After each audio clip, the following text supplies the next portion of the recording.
रात के 12:30 बजे रिया एक छोटे पुराने स्टेशन पर खड़ी थी। यह स्टेशन, आखिरी स्टेशन, काफी पुराना और खौफनाक था। गांव के लोगों ने मुझे बार बार कहा था कि यह स्टेशन खतरनाक है, रात को यहाँ मत रुकना। प्लेटफॉर्म पे एक पुराना फीका बल्ब भी रोशनी दे रहा था। आसपास का माहौल बिल्कुल सुनसान था, बस हवा में एक अजीब सी ठंडक थी। रिया ने अपना फोन निकाला और ट्रेन का शेड्यूल देखा, लेकिन अचानक प्लेटफॉर्म के एक कोने से एक अजीब सी पुरानी आवाज आई। इस ट्रेन में सिर्फ वो लोग चढ़ते हैं जो अपनी जिंदगी का सबसे बड़ा दर्द देखना चाहते हैं। क्या तुम तैयार हो अपने पाप का हिसाब करने के लिए? रिया ने घबरा कर अपने कांपने वाले हाथ को दबा लिया, लेकिन उसने इस बात को इग्नोर कर दिया। प्लेटफॉर्म के स्पीकर से एक और घटी हुई आवाज सुनाई दी। आखिरी सीटी बाज चुकी है, अब तुम्हें जाना ही पड़ेगा, चाहे तुम जिंदा रहो या नहीं। उसी वक्त थी एक पुरानी ट्रेन प्लेटफॉर्म पर रुकती है। इस ट्रेन का इंजन पुराना था और पुरानी हवा का एक झोंका ट्रेन से निकालता है। ट्रेन के डब्बे कुछ पुराने और घटिया लग रहे थे और उनके दरवाजे खुले तो एक अजीब सी सुगंध हवा में गुम हो गई थी। ट्रेन के अंदर अंधेरा था और कोई भी आदमी दिखाई नहीं दे रहा था। रिया का दिल जोर जोर से धड़क रहा था। तभी प्लेटफॉर्म के कोने से एक साया उसके पास बढ़ने लगा। वो धीरे धीरे उसकी तरफ आया और फिर उसने मुस्कुराते हुए कहा, यह सिर्फ एक सफर नहीं है, ये तेरे हर बुरे कर्म का हिसाब है। क्या तू सच में इसके लिए तैयार है? रिया का मन कांप रहा था, लेकिन उसने ट्रेन के अंदर जाना ही चाहा। जैसे ही वो ट्रेन के अंदर चढ़ रही थी, एक और आवाज आई, अंदर आने के बाद वापस जाने का दरवाजा कभी नहीं खुलता। ट्रेन के अंदर रिया ने देखा कि हर चीज पुरानी और टॉट फॉट थी।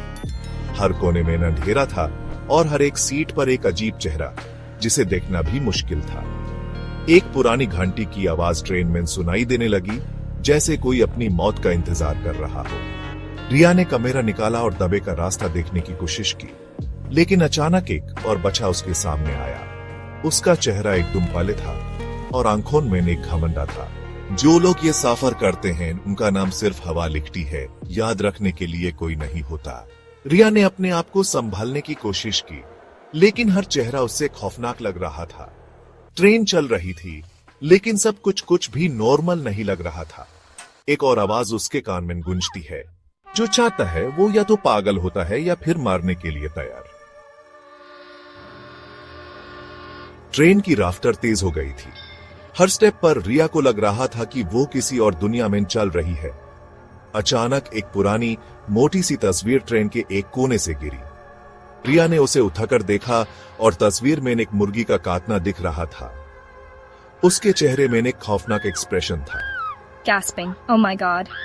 रिया ने डर के मारे अपनी आंखें बैंड कर ली, लेकिन जब उसने आंखें खोलकर देखा, तब ट्रेन का अंदर का माहौल बदल गया। हर चेहरा डर से कांप रहा था। ट्रेन में एक और आवाज गूंजती है, यहां सिर्फ सफर होता है, मंजिल सिर्फ उनकी होती है जो खुद को खत्म कर देते हैं। ट्रेन में एक और पुराना पैसेंजर था। उसके चेहरे पे लाल रंग था और आंखों से खून टपक रहा था। रिया ने यूं देखा और वो आदमी धीरे से बोला, अगर तुम्हारे दिल में अभी भी इंसानियत है, तो वो इस ट्रेन में ज्यादा देर जिंदा नहीं रहेगी। रिया का दिल गिर गया। उसने देखा कि एक साया ट्रेन के प्लेटफॉर्म पर दिखाई दे रहा था। वो धीरे धीरे ट्रेन के अंदर घुसने की कोशिश कर रहा था। ये ट्रेन कभी नहीं रुकती, हर रास्ता सिर्फ मौत तक ले जाता है। ट्रेन एक पुरानी स्टेशन पर रुकी। स्टेशन के दरवाजे पे लिखा था, अपना अंत यहां देखो।